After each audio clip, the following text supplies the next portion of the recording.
Detective Elena Marquez had seen over 200 crime scenes. Blood spatter, broken glass, signs of struggle so violent they haunted her sleep. But when she stepped into 47 Maple Drive, she saw none of that. The living room was immaculate. The kitchen counters wiped clean. The bed upstairs was made with military precision. Everything was in its place. Too much in its place. On the surface, the scene looked clean. But Elena's gut, the one that had never failed her, whispered a different word. Staged.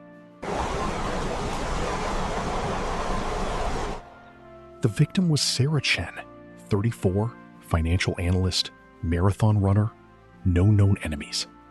Her husband, Andrew, found her when he returned from a business trip. He said the front door was unlocked. He said he thought she was just sleeping. But the paramedics knew otherwise. The pallor, the fixed dilation. Sarah had been dead for at least 36 hours. The official cause would later be ruled as asphyxiation. No weapons, no fingerprints, no forced entry. Just a perfect, silent room and a woman who had stopped breathing. Sarah Chen was the kind of person who made lists for her lists. Her colleagues at Sterling Capital described her as meticulous, organized, and quietly ambitious.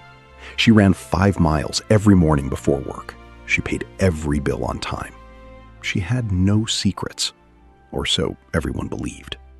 Her husband, Andrew Chen, was her opposite. Charismatic, disorganized, a tech entrepreneur who had burned through 3 startups in 5 years. Friends said they balanced each other. Detectives saw a different equation. I just got home. The door was open. She's not moving. Please send someone. Andrew's 911 call lasted 47 seconds. He was crying. But forensic analysts later noted something curious. The tears were audible, but the breathing pattern was controlled, almost rehearsed. Detective Marquez asked Andrew the standard questions. When did you last see her? Any arguments? Did she have any enemies? Andrew answered every question without hesitation. No, no, no. He provided receipts, flight tickets, hotel confirmation from his trip to Chicago. He had an airtight alibi. That was the first red flag. Real alibis have wrinkles. Andrew's was ironed flat. The crime scene unit spent 8 hours inside 47 Maple Drive. They dusted for prints on every surface. They vacuumed carpets for hair and fiber. They swabbed the sink drains for traces of bleach or ammonia. They found nothing. No foreign DNA, no signs of a struggle, no ligature marks on Sarah's wrists or neck. The medical examiner noted petechial hemorrhaging in her eyes, consistent with strangulation, but no bruising on the skin. That told Elena something critical. Whoever killed Sarah knew exactly how much pressure to apply. No rage, no overkill, just precision. This wasn't a crime of passion. It was a crime of calculation. Sound design. Camera shutter clicks. Latex gloves snapping. The low drone of a forensic light source. Then, on day 3 of the investigation, a junior forensic analyst named Derek Liu found something everyone else had missed. Under the refrigerator, an area no one had fully moved, he found a single earring. Diamond stud. Sarah's, according to family photos. But that wasn't the discovery. The discovery was what was stuck to the earring.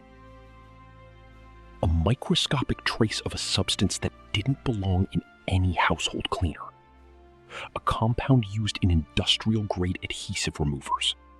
The kind used to strip glue from carpets. Someone had not only cleaned the crime scene, someone had replaced the carpet fibers in a 4-square-foot area near the bedroom door. A compound used in industrial-grade adhesive removers. The kind used to strip glue from carpets. Someone had not only cleaned the crime scene, someone had replaced the carpet fibers in a 4-square-foot area near the bedroom door. The kind used to strip glue from carpets. Someone had not only cleaned the crime scene, someone had replaced the carpet fibers in a 4-square-foot area near the bedroom door. Elena ordered a full spectral analysis of the bedroom carpet. The results came back 72 hours later. The carpet in the master bedroom was a standard polyester blend, installed 6 years ago. But in a rectangular section near the foot of the bed, the chemical signature was different. The fibers were newer. The adhesive backing was a different brand. Someone had cut out a piece of carpet, replaced it with a matching remnant, and glued it down with industrial adhesive. Then they had cleaned the entire room so thoroughly that even the dust pattern was identical to untouched areas. Elena asked a simple question. Who has access to commercial carpet adhesive? Andrew Chen, as it turned out. His failed startup had been in commercial renovation. His garage still contained rolls of industrial carpet and a heat sealer. But the case still had a hole. Andrew was in Chicago. Flight manifests, hotel key logs, even a restaurant receipt with his signature. 300 miles away. Unless Andrew had never actually left. Detective Marquez re-examined Andrew's airtight alibi. She called the Chicago hotel. They confirmed his check-in. She called the restaurant. They confirmed his dinner reservation. Then she called the airline. Andrew Chen had booked a round-trip flight from Boston to Chicago. But the airline security footage showed something strange. The man who boarded the flight to Chicago was wearing Andrew's clothes, Andrew's watch, even Andrew's glasses. But he walked with a different gait. Elena pulled up Andrew's driver's license photo. Then she pulled up the boarding pass image. The jawline was subtly different. The ears, a forensic gold mine, were a different shape. Andrew had hired a doppelganger, a former colleague from his startup days, a man named Marcus Troy, who shared his height, weight, and general appearance. Marcus flew to Chicago. Marcus checked into the hotel. Marcus signed the restaurant receipt. Meanwhile, Andrew stayed home. He killed his wife.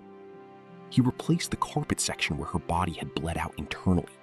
Strangulation rarely leaves blood, but body fluids do release.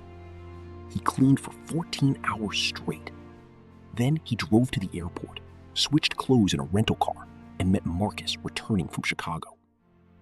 The perfect crime, except for one earring and one misplaced carpet fiber.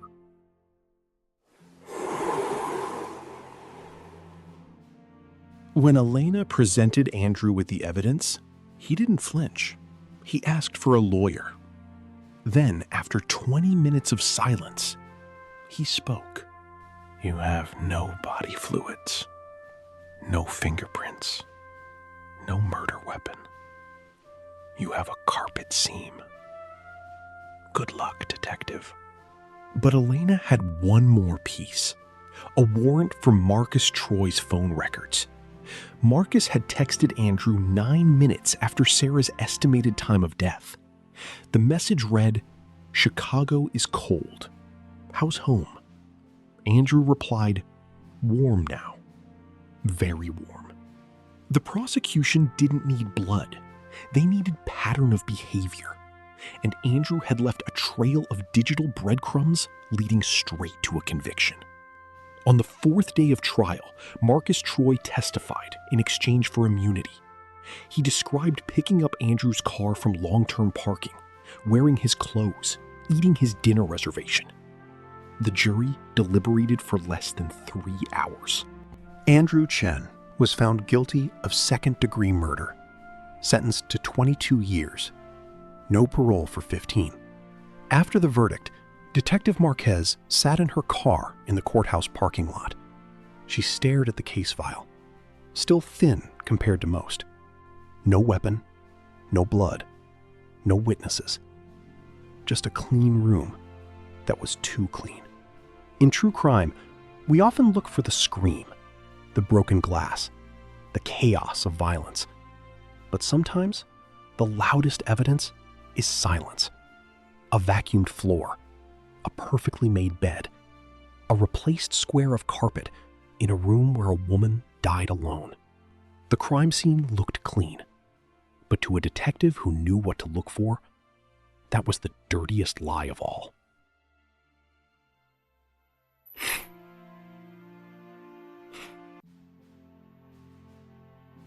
Sarah Chen's family established a scholarship for forensic science students at Boston University.